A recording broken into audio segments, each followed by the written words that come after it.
NZXT sponsored this video today to talk about their new Relay audio solution. It's a full stack solution for your computer. You got your headphone stand, the most important part, your speakers, your subwoofer, and the headphones.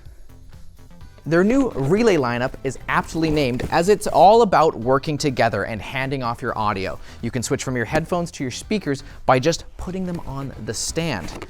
But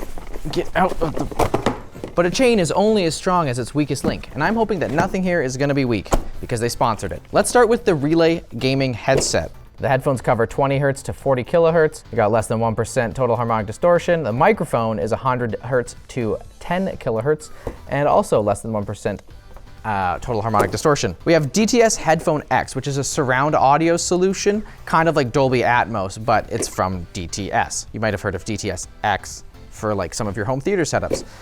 This is just the headphone version. Inside the box, we have our gaming headset. There it is, look at that. But I'm getting ahead of myself. Let's look inside and see what kind of goodies we have.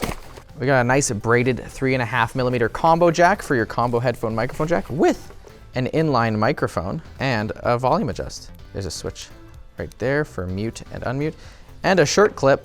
The shirt clip feels a little flimsy, not gonna lie. You also have a splitter for your headphone and microphone inputs. And what is this?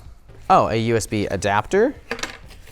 And, yes, a removable boom arm with a, what looks to be like a 2.5mm. I love a removable boom mic because that means that you can actually just kind of take these out as normal headphones. You don't have to walk around with a stupid boom mic making everyone know you're a gamer. Now people will only suspect you're a gamer.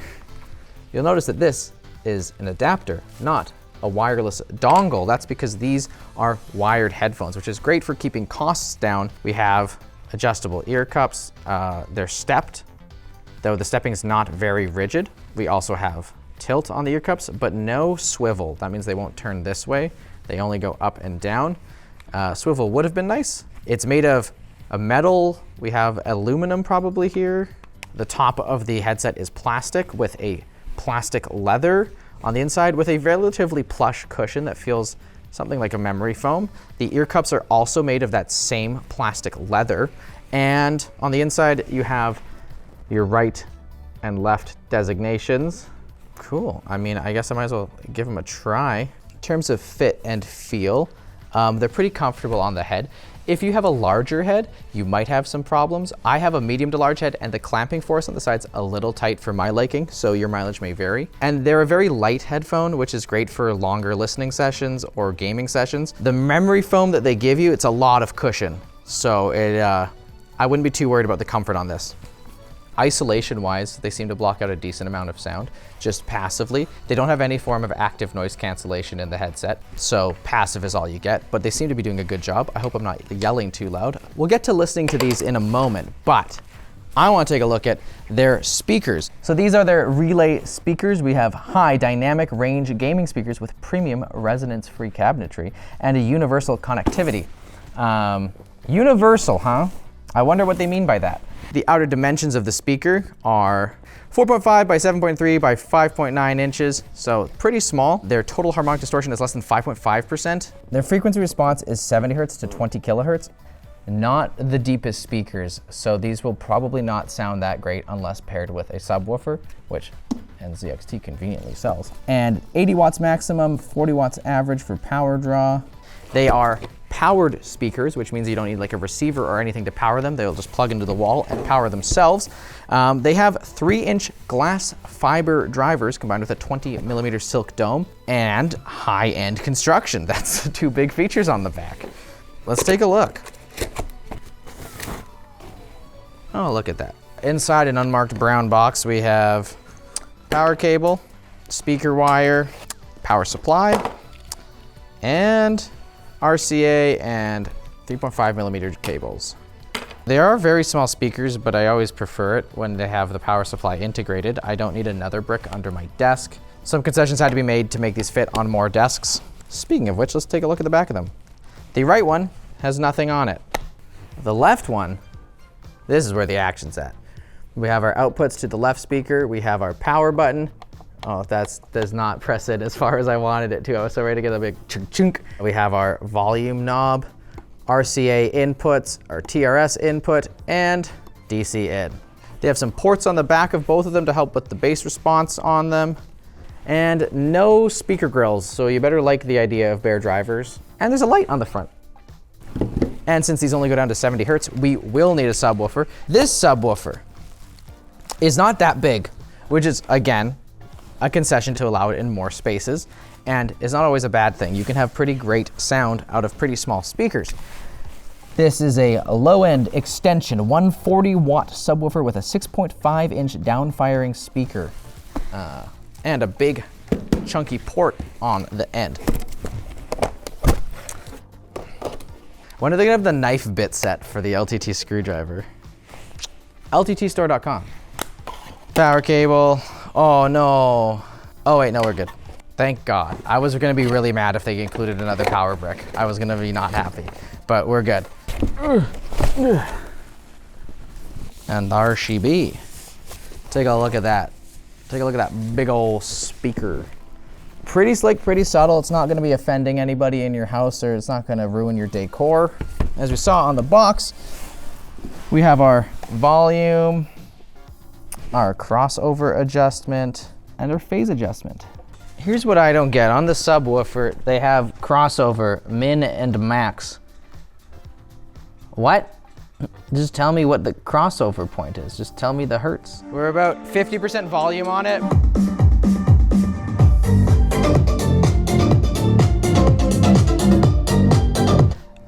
Color me impressed. These are sold separately from the subwoofer, so I do want to take a listen without the subwoofer on.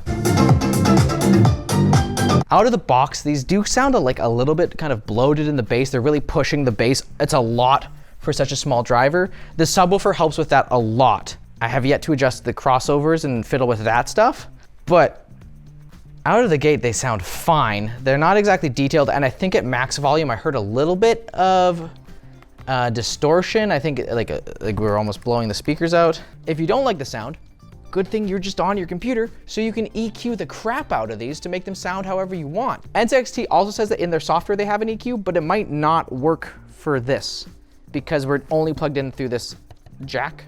It might be with their USB audio, which these don't have. And thank you, NZXT, for using just standard audio connectors. That makes these way more flexible. Damn, they're very, very loud for the size. Apparently they could be heard across the studio. There's a song by Big Crit called My Sub Part 3, which I always use as a great test to tell how low speakers can actually go, because it just sounds like crickets if you don't actually have a subwoofer. After listening to like a proper low, very sub-bass heavy track, you do see that these lack a little bit of impact because they only go down to 40 hertz as opposed to the 20 hertz region, which is where you feel the rumble like in your chest. That's at the very bottom of our hearing. For most music, you're probably gonna be fine, but if you really, really care about that low theatrical rumble, these speakers won't get you there. But if you care about your neighbors, then they should do just fine. Or if you hate them because they're also loud. How does the headset sound? I threw it over here.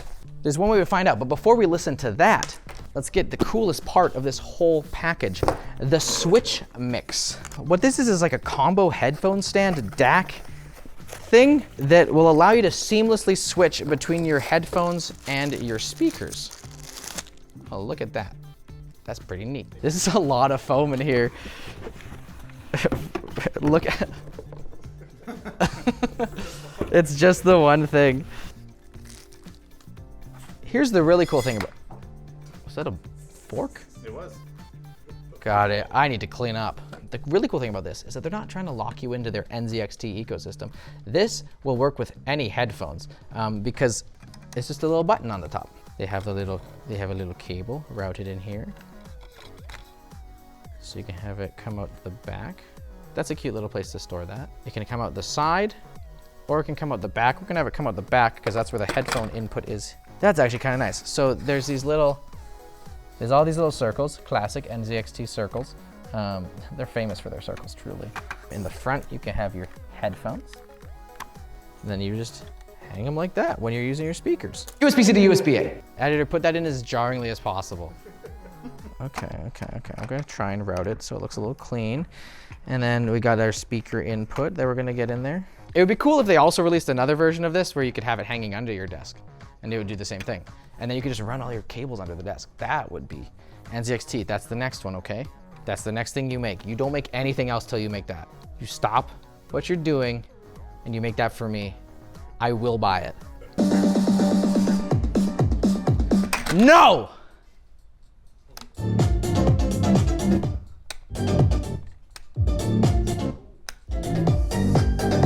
Yeah, it works great, and it's playing in here. Other features, you can adjust the volume of your headset and speakers with the knob, touch to mute. You have a voice and game slider for your audio to get your audio sources. Voice also apparently detects your browser, so you can actually mix your browser audio too.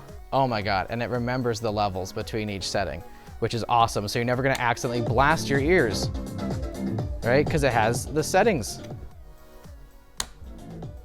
It didn't change it.